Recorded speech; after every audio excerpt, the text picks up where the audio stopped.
Yeah, we're out here braving the late September storm, which hasn't quite hit, but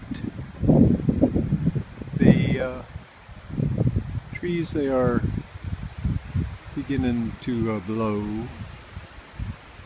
Yeah, the reeds, they're definitely blowing, but the dog doesn't care.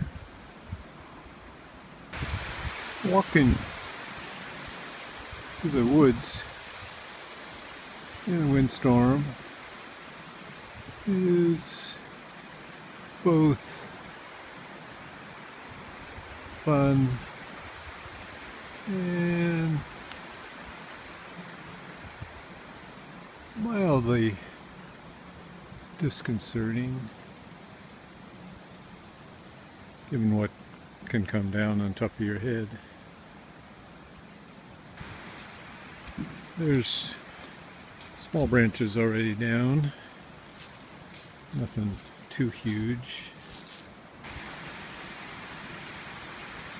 More debris field.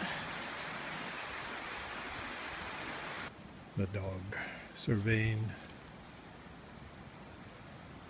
the storm to come. Our oak tree has lost a little leaves today.